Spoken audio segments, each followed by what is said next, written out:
नमस्कार मित्रांनो, सुख म्हणजे नक्की काय असतं या मालिकेच्या येणाऱ्या भागामध्ये आपल्याला पाहायला मिळणार आहे की आदिराज विमल आणि तात्यांना घरी घेऊन आलेला असतो। तितक्यात नित्यासुद्धा घरी येते आणि आदिराज दरवाजामध्येच उभा असतो।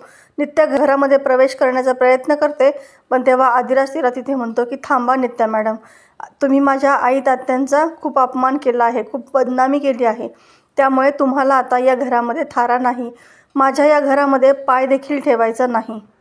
हे ऐकून नित्याला खूप धक्का बसतो। ती म्हणते की मला माझं जरा ऐकून तरी घे, मला बोलण्याची संधी तरी दे। त्यानंतर आदिराज तिचं काहीही ऐकून घेत नाही। याच प्रसंगाचा फायदा घेऊन पाहुणे लगेच नित्याच्या हाताला धरते आणि तिला खेचत घराबाहेर घेऊन जाते आणि तिला ढकलून देते। नित्या खाली कोसळते आणि हा सर्व प्रकार आदिराज बघत असतो, कारण तो खूप रागात असतो, त्यामुळे तो काहीही बोलत नाही। आदिराजने नित्याच्या तोंडावरती दरवाजा लावून घेतलेला असतो, मात्र नित्या तिथून जाण्याचा विचार करत नाही। ती विचार करते की आपण इथंच राहायचं, म्हणून ती एक तंबू ठोकते त्यांच्या घराच्या समोरच अगदी। पाहुणी लगेच शालिनीला फोन करून सांगते की नित्याने घरासमोरच तंबू ठोकलेला आहे। शालिनीचा खूप संताप होतो, कारण तिला अशी अपेक्षा असते की नित्याला घराबाहेर हकलून दिल्यानंतर ती तिथून निघून जाईल आणि तिचा काटा काढणं खूप सोपं होईल। त्यामुळे शालिनी खूप चिडते आणि तिथं तिचा तंबू उधळून लावण्यासाठी येते।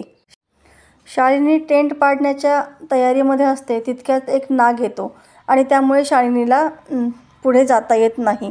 नित्या लगेच त्या नागदेवतेला नमस्कार करते आणि म्हणते की हे नागदेवते, तुझ्यामुळे माझा विश्वास अजूनच बळकट झाला आहे। लगेचच शालिनी म्हणते की तुझ्यासाठी या घराचे दरवाजे आता बंद झालेले आहेत, तेही कायमचे।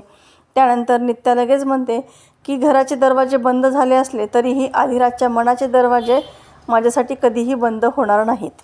जोगतिनीने सांगितल्याप्रमाणे नित्या आता या प्रसंगामध्ये अजिबात डगमगलेली नाही आहे। तर मित्रांनो, नित्या आदिराजचा गमावलेला विश्वास परत मिळवेल का? नित्या एकटी पडली आहे हे बघून शालिनी नवीन नवीन डावपेच खेळणार आहे, त्यामध्ये ती यशस्वी होईल का? हे सर्व पाहणं अतिशय रंजक ठरणार आहे। तर अशाच नवनवीन व्हिडिओ अपडेटसाठी आमच्या या चॅनलला सबस्क्राईब करा, नोटिफिकेशनसाठी बेल आयकॉन दाबा। व्हिडिओ पाहिल्याबद्दल धन्यवाद।